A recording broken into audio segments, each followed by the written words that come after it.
Emotional, exhausting, drained, tired, exhausted. Is it impossible or possible to feel all those emotions at once? Well, today's game proves that perhaps it can be. That was a game of football that I have seen that I would say is like no other. I cannot remember the last time I saw a game of football quite so bizarre in all my life, but it was one that did certainly entertain. If you were a neutral, I'm sure you enjoyed it. If you're an Arsenal fan and a City fan, I'm sure you are now exhausted, tired, and shattered. But we're here to talk about it. This fan cam is going to be a little bit emotional. I'm going to have a lot of emotions running through my veins right now. I don't know if I'm angry. I don't know if I'm tired. I don't know if I'm exhausted, happy, proud, or sad. But let's just talk through it because there's a lot of positives and a lot of negatives to take with this today. There is definitely more positives than negatives, and that has got to be a good thing. Going through what has been one of the toughest fixtures or starts to a season that we've had in terms of fixture schedules in some time, to come away with it the way we have to say fair play. We have to say fair play to a lot of people. We have to say fair play to the manager and the players. And of course, the fan base who deserve a mention today as well for supporting right till the very end. Do me a favor, hit the like button, hit the subscribe button because we're going to need it. We're going to need the top man community to help me. We're going to need Lee Judges TV to help me. We're going to need everybody that's involved tonight to help me get through this. It was an unbelievable day of emotions as far as Arsenal Football Club are concerned. And I have to say, as far as Manchester City are concerned as well, there is a lot of emotions going through right now, and I'm going to do my best to break it down, people. But I do need your help and support. Please make sure that you all have hit the like button and you've subscribed to the channel. We are getting towards 30k, and I need you guys by my side. Let's talk about the game, shall we? Let's start with the team news. The team news that I am probably going to say shocked quite a lot of people. Ben White dropped. Ben White rested. Ben White being phased out. That's a serious question that I want to discuss. Now, I don't think it is the latter. Some have said that they believe that he is being phased out, and Timber and Calafiori are the two that he wants to go with now, with Gabriel and Saliba as the partnership. I just think Ben White's had a couple of bad games. That's all it is. I think he's due them. I don't think he's been horrendous, but I don't think that he's been his best. And I think although he did play today and come on and did well, I actually hinted that this could happen against Manchester City with Calafiori coming on like he did at Atalanta and Timber playing so well against Spurs. I actually thought potentially we could see Timber at right back and Calafiori at left back. And that's exactly what Mikel Arteta went with. David Raya, Gabriel Saliba, Partey, Rice and Trossard, and then, of course, Saka, Martinelli and Kai Havertz. We have to look at this seriously now because actually, when I looked at that lineup, I thought, yeah, that's what we're going to see. Last season, rinse and repeat, 0-0 for as long as possible. And my prediction is probably going to stay at 0-0. If anyone wins it, it'll be by nicking it 1-0. Boy, was I wrong. It was one of the best halves of football we've seen so far this season in terms of both teams going all at it. I thought it was a phenomenal battle. I thought it was a great, great contest. And I must say that in the first 10, 15 minutes, Manchester City were electric. They were absolutely firing on all cylinders, going forward, causing us loads of problems. Gundogan hitting the post with a free kick. But of course, before that, they broke us down. Savio causing all sorts of problems for Calafiori at the left-hand backside. I actually thought he was brilliant, Calafiori, but in the first 10, 15, Savio had his number. He was amazing. He was superb.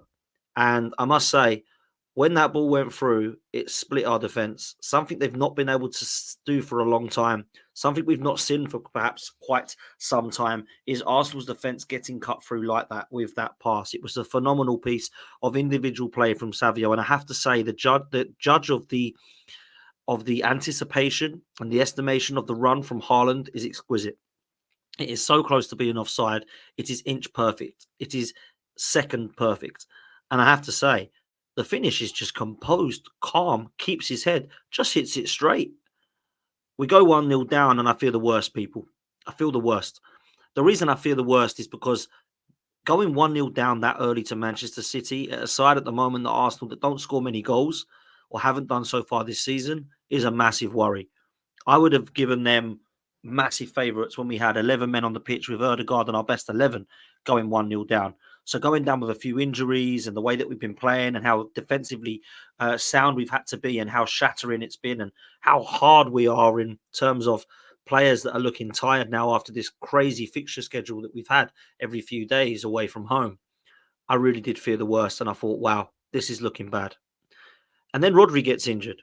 And all of the Manchester City fans are crying that it's Arsenal's fault. Oh, Rodri's got an ACL. Potentially he's out for the season. This is horrendous. Oh, my God. Oh, my God. There is nothing that Arsenal did wrong with this Rodri injury. I'm sorry. Thomas Partey has done nothing. He's not touched him. He's not booted him up in the air. He's not gone in for a challenge. He's just landed really badly. And I wish him a speedy recovery because I don't want anyone getting an ACL. I don't want anyone out for a long time. I want Manchester City and Arsenal to have their best team so they can go up against each other because it hasn't been able to happen for a long time. When was the last time Manchester City and Arsenal put out their best 11 against each other? I can't think. It hasn't been able. We haven't been able to. So look, let's just be real. I wish him a speedy recovery, and I hope he's okay. I don't know if it's an ACL. They're suspecting it to be a long-term injury. I don't know. But when Rodri goes down and he's out of that side, you always fear the worst for Manchester City from last season. But you know they've got players that can come in now. Kovacic comes on. They've got Gundogan there. They can put in a double pivot and go from there. But when we went 1-0 down, I saw a fight from Arsenal. Now, look, Kyle Walker can cry all he wants that we took the free kick too quick. He wasn't allowed to get back into position. He can scream at the referee all he wants. I did not see Kyle Walker sprinting back once from his position. When he's talking to the ref and he gets called over, fair play. Do you know what? The referee should really give him time to come back into position. But I would argue that actually he did. Kyle Walker just didn't fancy sprinting back. He just wanted to trot back and walk back. Now, I'm told at Sunday League, there's only one thing that matters, and it's not shouting at referees or talking back at people. It's getting yourself in position and being ready. And he weren't ready. More for him. More for Kyle Walker. Ball goes over to Martinelli, who I thought was great today. Cuts inside to Ricardo Calafiori, and I must say, what a strike. That's one of the best goals I've seen Arsenal score in a long time. I could not believe that it hit the back of the net. But then I thought to myself, I kind of knew it was in before he struck the ball. The way that he hit that halfway through, he knew he'd scored as well. That was why the celebration was so great to see. And I could not believe what I'd just seen because I really feared the worst. I thought, wow, how are we going to get back into this game now? They're going to shut up shop. They're going to shut up shop. But wow, we get back into it. It's 1-1. It's an absolutely superb goal from Ricardo Calafiori. And then I give ourselves a bit of a chance again. It's 11v11. We're going for it. It's a great contest. It's competition. They've been attacking. We've now got back into the game. Let's see how Arsenal react. And we win a corner. And Gabriel's being marked by Jeremy Doku. Gabriel wins that header. It goes over. In my opinion, should have done better. Should have hit the target at least. Maybe even have scored. And then when we get the second corner, they switch it. And Kyle Walker is now marking Gabriel. And he's playing games with him. He's trying to put his shirt, tap him, punch him in the side, jab him, dig him in the ribs. And then he just looks at him. He's like, look, mate, do what you want. I'm going to beat you. And he absolutely scores him. It's poor defensive play from Kyle Walker. He is left in the absolute identical corner that Saka had taken just minutes previously. It has happened again. And Gabriel gets up. And Gabriel, 100%, does everything that's needed, and that's put it in the back of the net. He actually falls into the back of the net with the ball and thinks, yeah, this time it's gone in. Brilliant. It's 2-1, and what a time to score. It's a phenomenal time to score. On 46 minutes of, I think it was it 7 or 8 minutes that there was in that first half due to Rodri's injury? It was phenomenal. Absolutely phenomenal. And I was shocked and stunned that we found ourselves going into halftime 2-1 up because that was not written in the script. Everybody said we're coming to 0-0 it. Everybody said we're coming to shithouse it. Everyone said it's going to be a defensive display. Manchester City will be the team that wins if anybody. Manchester City will be the team that goes into the game ahead. And none of that happened. None of it. So, look, that's where I'm at. 2-1 into that game, 11v11, and everything's going to plan until something stupid happens. Now, before I go into this incident, I want to talk a little bit on Michael Oliver. I don't think he's the best referee in this Premier League. He is apparently voted as one of the best, if not the best. And he is the one that normally goes away along with Anthony Taylor to go and referee abroad. But I don't rate him. I don't particularly like him. I don't think he's any better or worse than some of the others, but when I look at the stats and he has sent Arsenal players off 7 times, something's wrong there. Something's wrong. Now, I still don't think Trossard gives him any choice but to send him off, and I'll come on to that in a minute. But my God, the lack of consistency from him throughout the whole of that game was a shambles. From us as well. I don't think he was good for or against Man City or Arsenal today at all. I thought it was a shambles. I thought it was awful. And when he is being paid by Manchester City to referee games in Saudi Arabia, it doesn't look good. He should not be allowed to referee that game, in my opinion. Now, when you hear stuff like that and you think, wow, when you see what has gone against Arsenal, when you see the VAR incident with Michael Oliver against Newcastle, when you see the Kovacic tackle on Jorginho, oh, I didn't really want to ruin the game by sending him off. Oh, but you can't wait to send our players off. 7 times, by the way. It's crazy. It's actually crazy. He's a poor referee. I've always felt that. And if I'm honest with you, I'm struggling to find a good referee, really. I am. And I go back in history. Chris Kavanagh the other week, poor. I think Jeff Winter and maybe, well, Kalina. That's it. I'm struggling. When have we ever had good referees? Mike Riley, Andy Doerso, Uriah Rennie, Anthony Taylor, Michael Oliver, Audrey Mariner. The list goes on. Durkin. Just horrendously bad. Horrendously bad. So I'm never ever looking at the referee's performance going, how did he get on? Because they're all rubbish. They're all rubbish. They're absolutely terrible. So I'm not expecting to look at a game now and go, oh, the referee was excellent, weren't he? The referee is always going to be poor. So I never ever look at the referee and think, is he the reason that once you say, is he the reason that you ain't played well enough? I've said that for and against Arsenal teams, whether it be West Ham, Newcastle, Villa, Arsenal or Fulham playing, I always say the same. If you're looking at the referee being poor, it probably means you haven't played very well. And that's cost you the game because you weren't quite good enough to allow it. Now, I'll go back to the first game of the season when Kai Havertz is being throttled. The reasons no one's talking about that is because we were good enough to win the game 2-0. The reason everyone talks about Brighton is because we didn't win the game. And the reason everyone will talk about today is because we didn't win the game. But boy, will we close. Now, let's talk about the incidents that everyone's talking about. Let's not worry about the red card first. Let's go to Jeremy Doku. Jeremy Doku has decided to kick the ball away. Oh, but unfortunately, he was kicking it towards where the referee said the foul was. He kicked the ball away. It doesn't matter whether it's this much, this much, this much, or miles, or out the stand. It does not matter.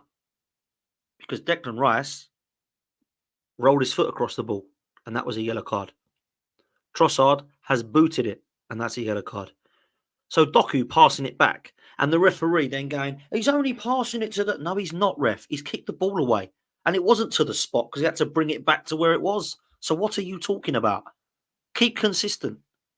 Last season, he didn't want to ruin the game with Jorginho, so Kovacic got to stay on. This time, it's definitely a yellow card because he's kicked the ball away. But Doku did, but it was kind of near enough where I was going to try and take it from anyway. So we'll let him off with that. There's no consistency here. It's shocking. And then they'll come out, Howard Webb, and they'll say, oh, yeah, we should have sent should have got João Pedro a yellow card, shouldn't we? Yeah, but we're sorry about that. Apologies, everyone. That's what will happen again here. Yeah, Doku should have been yellow carded. Apologies, everyone. We've apologised about it. Sorry. Oh, that's absolutely fine, ref. You've apologised. Thank you very much. On to the next. It's a shambles as far as I'm concerned. Absolute shambolic refereeing. And for him to not give Doku a yellow card there for quite clearly kicking the ball away, it is a shambles. And I've seen this weekend, right, after Declan Rice gets a red card and Trossard gets a red card, I've seen goalkeepers come out and handle it. I've seen people throw the ball away, tap the ball away, head the ball away, nod the ball away, kick the ball away, pass the ball away, and get away with it. It's an absolute shambles. I've seen Lissandro Martinez lunge in, and I'm seeing all this inconsistency across games of football that are within the same league, within the same referee and decisions. And it's an absolute mess. Absolute mess. So something needs to be done about this. We need to be talking about the PGMOL because for me, there is absolute incompetence at the highest order. The level of incompetence is shockingly bad. Shockingly bad. There is no consistency in this game whatsoever. I don't see any consistency. I see Declan Rice roll his foot across the ball, and I see Doku kick it away. I see Dalot throw it away, and one of them is a yellow card. The Arsenal player. It's crazy. So I'm not one for thinking that the referees are corrupt against Arsenal. I've been quite clear to say that I don't think they meet in car parks and go, how do we screw this team over in red? I don't believe that happens. But my God, they make it very hard for me to defend that. Because the amount of times I see the inconsistencies, it's not even the fact of should that have been a red card, or should that have been a foul, or should that have been a yellow card, or do you think that went well for Arsenal? This is just inconsistencies across the whole of the Premier League that unfortunately, when it's us, it seems to be, oh, unfortunately it was given this time, but yeah, we missed that one against Brighton, and we missed that one against Villa, and no, that one against Fulham, we missed that. We are very, very sorry though, Arsenal. We're very, very sorry. Crazy. Absolute crazy. Let us not digress because we have to talk about the Trossard situation. It actually is really bad from Leandro Trossard. Really bad. The first yellow card is bad enough because he's pulling his shirt. Everybody in the studio said we all did that and we all expected to get a yellow card and we weren't shocked when we did. He's fouled the player on half-time, and all he needs to do is either control it or square it to Martinelli, who's free. He's heard the whistle and he's smashed it. Now, people who said he didn't hear the whistle, go and watch it again. The guy has blew the whistle. Yes, it might be very close to when Trossard kicks it, but there is no way you can tell me that Leo Trossard is controlling that ball by smashing it up to Havertz because Havertz weren't there. He wasn't smashing it up to Martinelli because Martinelli wasn't there. He wasn't trying to lob the keeper. So what's he doing? He's got all the time in the world. It's coming down to him. He's either got to control it, pass it, or he's got to put it out for a throw-in or whatever he believes it should be the other side, which is quite easy to just turn your body and go, we'll put it out to a throw and the ref can blow the whistle. But he smashed it. Smashed it. So, look, it's a red card. It absolutely is. It doesn't mean that the referee was right not to give Doku a yellow card, but he was right to give Trossard a second yellow. We have got to learn. Trossard should know better. These are two experienced lads now in Trossard and Rice that are being told at the start of the season, new rules, lads. Anytime you kick the ball away, it's a yellow. You got that? Yes, no problem. So why them two done in the first 5 games? Put us down to a red card, put us down to 10 men, and we've dropped points in both. I'm not saying we would have won against Brighton or City with 11, but I would give ourselves a better chance of than dropping points in both games. So that's where I'm at. Then the whistle goes. It's half-time, and I knew what was going to happen. I saw Ben White warming up, and I thought to myself, that's exactly what I thought would happen. That I thought they were going to bring Martinelli off. He brought off Saka. Thought that was fair. Bit harsh the first time he's got the armband. Apparently he was our captain today. He comes off. Ben White comes on. And it is just literally a defensive masterclass. And there is no other word to describe it other than being defensively resolute. We have played 5 at the back with 4 in front. There is no 1 up top. There's no 2 up top. There's nothing. It's 5 at the back and 4 in midfield. So look, I honestly, truly believe that we deserved to hold on. 10 seconds away from holding on. Manchester City were just feeding off scraps. They were shooting from outside the box. They were rash. They were wild. They were just smashing it from 30 yards wide over the bar. And then they decided to do something which actually I got quite annoyed about. A quick corner that we switched off to. Jack Grealish comes on. Yes, it bounces around everywhere, and luckily, unfortunately, it smashes in by John Stones, who it falls to. Could we have done better? Potentially, but my God, we're absolutely on the floor by that time. And that really frustrates me because David Raya was invincible today. He was absolutely outstanding. He was absolutely superb. Invincible is probably the wrong word to use because obviously we conceded to, but he was phenomenal. And I honestly believe he's been our best player this season. And I thought he was phenomenal again today. But the frustrating thing was Gabriel Jesus. I thought he come on and did very well with his ability and tracking back and winning the ball back. But when he's in that corner, either do one of two things: put it out for a throw or smash it up the pitch. And he gives away a corner and gets booked and his boot falls off and it's all rather embarrassing for him. Now, they didn't score from that corner, but they actually scored from the corner after that. We clear that ball, we don't have to worry about any of this stuff. So I just personally believe it was a bad decision from an experienced head in Gabriel Jesus. Really poor. Really poor. So we get 2-2. And what happens? The funniest thing happens. Last season, Arsenal was celebrating a draw. Forwards one season, Man City are celebrating a draw against 10 men Arsenal. You could not write it, people. The fans in the stadium, from what I hear from the boys that went, they were absolutely electric. They were elated. It was a draw that they were so happy to get against 10 men. Arsenal with injuries. Struggled. They struggled.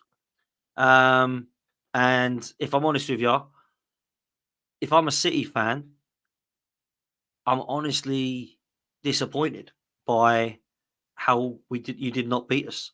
We went down to 10 men for the majority of the game. You had all your players fit other than Rodri, who got injured. We had no Odegaard. We had no Tomiyasu or Zinchenko to bring on. We had to bring on Lewis Skelly at one stage when we get players cramping up. We had Kivior coming on. Calafiori's not kicked a ball for us yet. Timber's getting back into the swing of things. In midfield, we had Thomas Partey, who looked absolutely dead on his arse against Atalanta. All these players that played away at Atalanta and before that at Spurs in a North London derby, and they couldn't find a way to beat us. So that's the way I see it. Yeah, they're rattled. We're relevant again. We've got in their heads, and it's good. It's beautiful to see. We have to walk away feeling proud. We do. And I know people will look at Havertz and Timber not touching the ball for a pass or something. I couldn't give a damn if they didn't pass the ball. I couldn't give a damn. When do I ever walk away from a result and go, that was actually quite a good point from Arsenal because we had 10 men and we were under the cosh? Just a shame that Havertz and Timber didn't complete a pass, though. As if I give a damn. I saw this in the group chat. People are trying to wind us up, going, yeah, they didn't actually put a pass together. Who cares? I couldn't give a damn. We could have lost 3-1 and they put 4 passes together, and I wouldn't have cared either. Like, let's be real. What is that all about? Very bizarre, unbelievable stat that hasn't been completed since 2003. Okay, cool. What was the score? 2-2. Did Man City win? No. Okay, cool. So it doesn't matter then, does it? Pathetic. Unbelievable. Arsenal played for the draw. Well, we're winning until 10 seconds. So what are you talking about? Arsenal played for the draw. We didn't. I think we shocked Manchester City. I think we came out not the way it was expected and everyone behind the ball. Haaland scored early, so we couldn't play this defensive way that everybody seemed to think we were going to. So look, let's just be realistic about it, right? Let's just be realistic about it. Arsenal and Manchester City are two teams with elite quality. At the moment, Manchester City have got better quality than Arsenal. That's just fair, right? Absolutely fair. But today, they didn't. They didn't. Yeah, KDB's out. Rodri got injured too. Yep, they had no KDB or Rodri. They decided not to play Foden, which I thought was strange. Arsenal had no Odegaard. They had no Tomiyasu. They had no Marino. They had no other players as well, right? So we can play the game each way on injuries. But I've got to say this. I think Manchester City will be disappointed that they didn't beat us. If I said to a City fan, you got Arsenal, you go 1-0 up in 10 minutes, and they're going to go down to 10 men, they'll go, oh, get in there. Absolutely brilliant. 3 points. That's the way it is. And they didn't get it. They didn't get 3 points. And they nearly lost the bloody game. They nearly lost 10 seconds before the end. And unfortunately for us, the ball goes in the back of the net. I've got to say, today, David Raya, big up. Big up. Probably the man of the match again, to be honest. Phenomenal in everything that he did. And I don't care that he was time wasting. I don't care that our players went down with cramp. They probably have got cramp. They played away from home 3 games in a row, and the same back 5 has played in every single game. So I imagine they probably are cramping up and feeling a bit tired. And if it is a bit of shithousery, bloody good. I'm glad. Yeah, it might have been frustrating that we then potentially put another minute on, which is then where they've scored from. Maybe that is the way it goes. But I understand the shithousery. I get it. I understand the dark arts of the game and what we're trying to do. And you could see Pep v Arteta, you could see Haaland v Gabriel, you could see all of them getting really annoyed with each other. This is a proper rivalry right now. And it ain't like Klopp and Pep, where they're like, oh, hello, yeah, come and hugs each other. And all the players are like, oh, Salah, KDB, come here, give me a hug. None of that stuff. We don't want to hug them. We want to beat them up. We want to come up against them physically. That's what we want. Like the Wenger Fergie days. That's what the Arsenal are like. We don't go swapping shirts and shaking hands and all this. Yay, well done. Aren't you such a good team? Good luck on the 5 in a row. We don't do that rubbish, man. Come on. We don't. So, look, for me, I thought he was really good, Raya. Really, really good. Timber at right back. Yeah, he looks good, man. He looks really good. He's been a great signing. Hopefully he stays fit, because at the moment, he starts in this team. He's an athlete, mate. Going forward, he's really good. Defensively, he's really good. He works tirelessly. He's a good tackler. And actually, he's really good on the ball. Left back, Calafiori. I've got to say, he started pretty shaky with the first 5-10 because of how good Savio was. But my God, did he turn it on. Not just with the goal, but performance on the ball. He looks so comfortable. And driving forward, he looks like he's going to make something happen. Really impressed with him.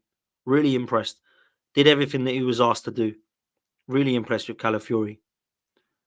And then I come to our beautiful centre-back partnership. Saliba and Gabriel. Gabriel again today probably has to be people's man of the match. Thought he was phenomenal. Really, really, really unlucky with the header. Should have done better if I'm honest. But then with the goal that he scores, phenomenal. If we score both of them, it's game over. Even with 10 men. So could he have done better with the first header? Yeah, I reckon he could have. But at least he put the second one in. Saliba today, there were parts of that game where we're down to 10 men and he's just a Rolls Royce. He's just waltzing forward. He's just no problem that Haaland's on him. He is a phenomenal player. I don't care what anyone says. I think he's the best centre-back around right now. I really do. I look at him and I think you are everything everybody wants in the back line. He's phenomenal. Absolutely phenomenal. And then I look at in front. I've got to say, I thought Thomas Partey was phenomenal today, and I thought he was really poor against Atalanta. I did not expect him to be last in 90 minutes, but he did. And I thought he was very, very good in everything that we did. Now, of course, we didn't have to ask for him to use his legs much because he was just camped out in his box for most of the second half, right? But what he was asked of, he was brilliant. Absolutely brilliant. Declan Rice. How good was he in the second half? How good was he? Communication, leadership, talent, quality when it comes to using that. Brilliant on the ball. Every time he got that ball, he didn't give it away, even though most of the time he was smashing it up. It was either hitting Martinelli, hitting Havertz, or it was just going off for a corner because he'd smashed it off for one. Or sorry, for a throw-in. I thought he was brilliant in the second half, Declan Rice. And you know what? He did not stop running. He didn't stop moving. He didn't stop making himself available. He didn't stop getting stuck in. I was so impressed with Declan Rice, man. I was so impressed. I thought he was phenomenal. So I have to say he deserves a massive amount of credit and a mention. Trossard. Terrible. I'll tell you why it was terrible. Because he's the reason that we got ourselves in this mess in the second half. Arteta can blame the ref. And I understand the lack of inconsistencies. I get it. But nah. I ain't giving him a high mark today, Trossard. Sorry. Saka, unfortunately, he didn't really do much other than what he does every single game. A goal or an assist. Go back. Every single game, goal or an assist, goal or an assist. It's crazy. He didn't even play that well again today and actually got subbed in the half time. Hopefully it's not a knock. Hopefully he's okay. I guess it was just a tactical sub. He had to take somebody off, and I'm glad that he actually left Martinelli on because I thought it was the right thing to do.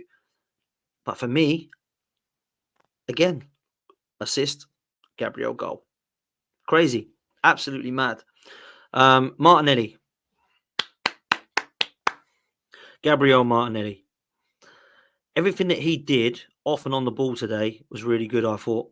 Yeah, there was a couple of times where he got out-muscled, which unfortunately is something that he's got to get better at. But I thought he was really good, man.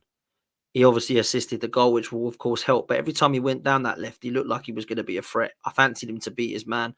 Kyle Walker, I didn't think had a very good game. I still really like what Martinelli offers, and I hope that he can bring some form back because he's a player I really like and appreciate. And today, it was actually the sort of game that I really wanted him to flourish in.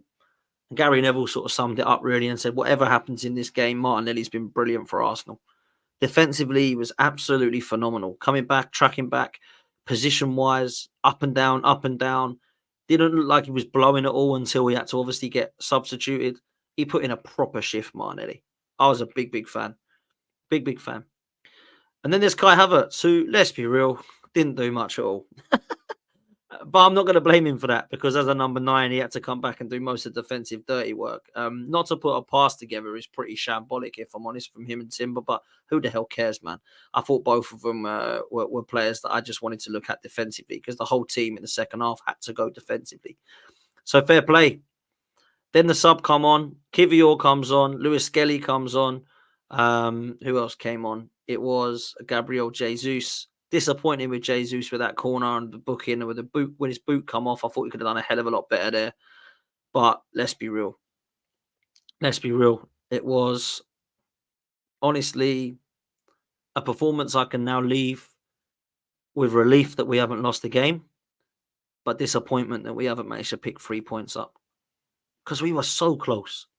It kind of makes me feel like perhaps I would have rather Man City have just gone 2-2 in, say, the 60th minute, and then we just held out for a draw in that way. It kind of feels worse right in the 97th minute at the death. It kind of makes it feel more like a loss than a draw. But it's really not a bad point at all from where we look at the circumstances. Many people would have taken 2-2 with 11 men. When you've actually got 10 men and you take 2-2 and you've taken a point, you haven't lost the game. And we've gone through fixtures now, Villa away, Spurs away, City away, Atalanta away, Brighton at home.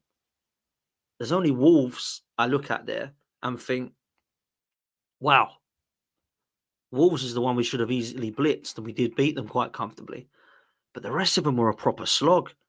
And we've come out of it and we ain't lost a game. And in 2 of them, we've been down to 10 men, 3 away games in a row. The same side that at the moment has got around about 18 players to pick from.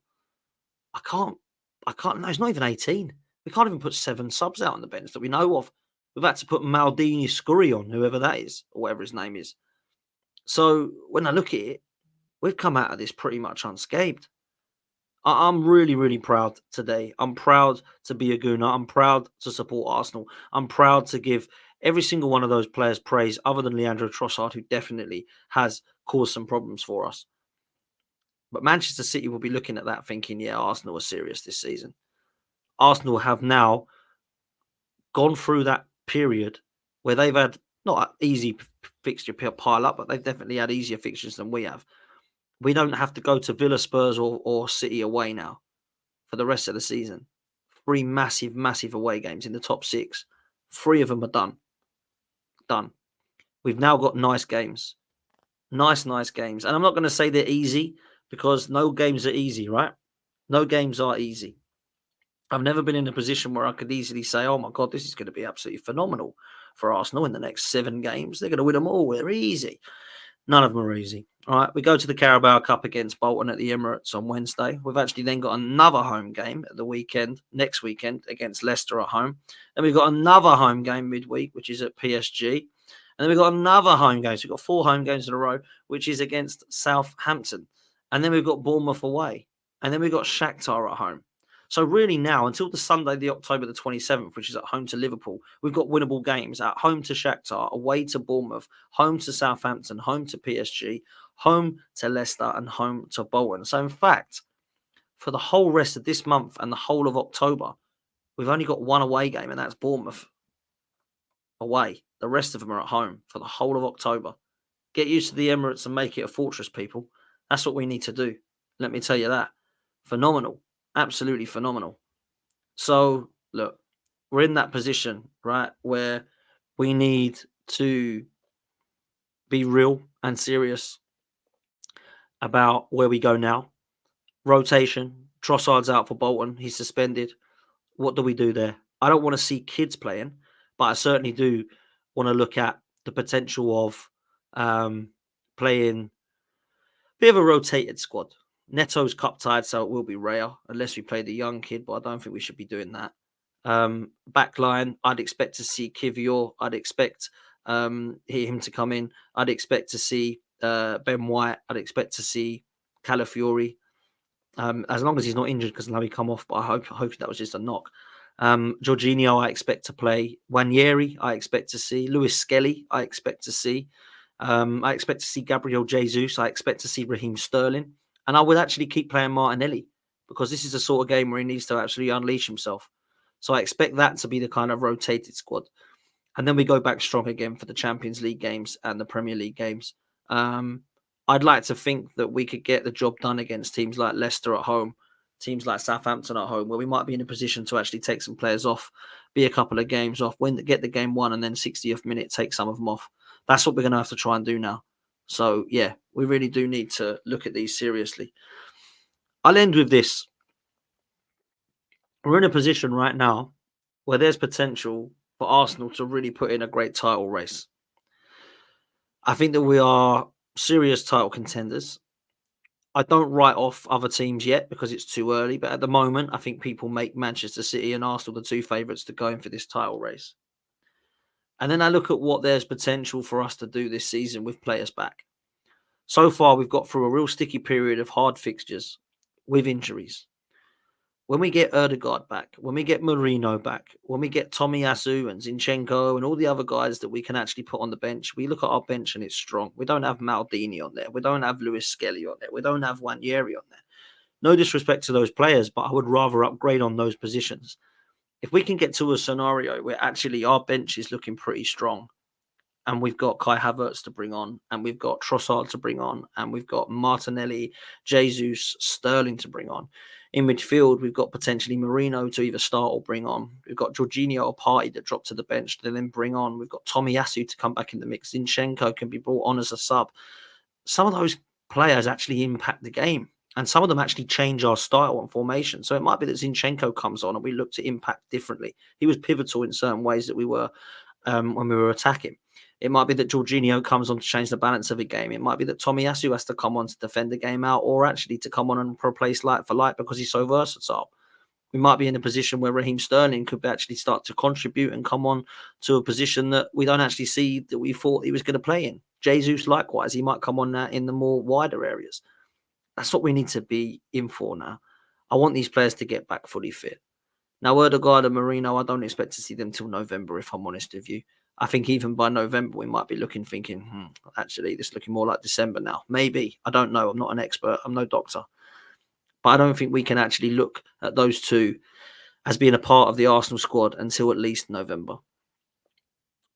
But at the moment, we've got through a really, really, really tough fixture pile-up and fixture schedule. So it means that with games of Shakhtar Donetsk and PSG both at home, on top of a home cup game at Bolton and a home fixtures of Leicester and Southampton, going to Bournemouth away, we should not be struggling in this period of time now. It's time for us to relax. It's time for us to learn. It's time for us to actually take all the emotion out of today, get over that, brush them off, and then get ready and focus. Because trust me, these are winnable games for Arsenal now. And I want to get to that Liverpool game, and I don't want to be any more than 2 points off of Manchester City. And if they drop points, we could be top. So that's the way I see it. Arsenal 100% today deserve a hell of a lot of credit. I don't care what anybody says. Don't listen to them, Gooners. All the rivals will come in. There'll be people in the chat here now. There'll be comments after this. Arsenal are crap. Arsenal are crap. Manchester City must be then because they couldn't beat us with 10 men. Just tell them that. You're celebrating a draw when last season we were absolutely ridiculed for it, criticised to the hilt for it. And then when you're doing it by not actually winning a game against the 10-men Arsenal side, sorry, you can't talk to anyone if you're doing that. It's crazy. It's absolutely crazy. So look, that's the way we say it. That's the way I see it. Anybody comes to me and comes for me on shows this week, I'm going to say, we didn't lose to a Man City side with 10 men. That's literally it. That's literally it. Could I be disappointed and upset and sad and angry? Of course I can. Could I be happy and proud at the same time? Yeah, I can. And I'm saying this now. I'm proud of every single player and the manager and the coaching staff and the fan base other than one person, Trossard, because he's been a silly boy today. Silly boy. But let me ask you this. Do you think Manchester City fans would be happy to take the game as it was today? Or would they have rather have seen Trossard stay on, Michael Oliver let that go, and then we see 11v11 and we see who actually is better? Because I have no doubt there are potentially some Manchester City fans that would have fancied beating us today 11v11. But they weren't able to beat us today because we had to change our structure so that we made it very, very hard for us. Or very, very hard for them, sorry. So what would they prefer? Would they have rather it have continued to be like this? Or would they actually have rather it have been 11v11 and we just play it out and we just see who does well? That's the way I see it. That's honestly the way I see it. I think we have had definitely more chance potentially of them beating us 11v11. Or would Arsenal have had more of a chance of winning the game if we had 11v11? I don't know. All I know is there's absolutely no way in hell I can give any stick to Mikel Arteta or the team today. The way we set up in the second half, I applauded it and thought fair play. Some people were saying, why didn't you counter? Why didn't you throw people up top? Why don't you use an outlet? Because this is Manchester City. This is Manchester City. And they tried everything, guys. They threw on Foden. They threw on Grealish. They threw on other subs like John Stones, obviously, the one in the game. They had to use everything they had in their locker to get a point against us. So they will be shameless. They'll be celebrating it. Arsenal couldn't win at our ground again. I really want to see at the Emirates in the reverse fixture Arsenal's best 11 versus Manchester City's best 11. Let's see where we are actually. We might lose the game, but I want to see it. Last season, we had Saka out. Season before that, we had Partey and Jesus out. Season before that, we had Partey and Saliba out. So now it's time to see the best Man City versus the best Arsenal. I want to see Ødegaard and De Bruyne. I want to see Rodri and Partey. I want to see Rice and Gundogan. I want to see Haaland and I want to see Havertz. I want to see Saka and Savio. Yeah, I want to see Trossard and Martinelli against their Grealish and Doku. I want to make sure that our back line looks as solid as possible, like it has done for the last few games. And I want to give it to them. We don't have to worry about that. We don't have to worry about that for a while anyway. Because what I'm seeing right now personally is a team that, let's be real, has 100% given their all today. Defensively, I can't look at any player and think, you weren't quite at the races. You weren't quite there. Because every single one of them put in a defensive performance that they needed to. So whether Kai Havertz made the pass or not, or Timber didn't have the stats that quite look nice for passes, I'm definitely proud. But maybe I'm a little angry and disappointed at the same time. You can be both. You can be both. That's where I'm at, people. Do me a favor, hit the like button, hit subscribe, make sure you get the channel up to where it needs to be subscriber-wise, and also make sure that you do like this video. I tell you what, like this video if you were proud of Arsenal today. If you were proud of Arsenal today, hit the like button. That will make me judge how you've liked the stream, and if you believe that personally you were proud of this team rather than disappointed. It's okay to be both, by the way, guys, because that's kind of how I feel. Big up to everyone that's here. Make sure you do me a favor and hit that like button on the way out. I'll be back tomorrow morning with more news. I'll be back in the afternoon with the Monday Roundup show with myself. Yes, Martin will be here from Man City. Yes, Henry Wright will be here. Yes, Flawless will be here. And yes, Dan will be here. So we will be back tomorrow at 12:30. That will be on Lee Judge's TV. On 12th Man, I'll be back in the morning. And then the evening, it is Race for Europe show where I get to talk to LB and the guys about this game. So don't go anywhere. Take care, people.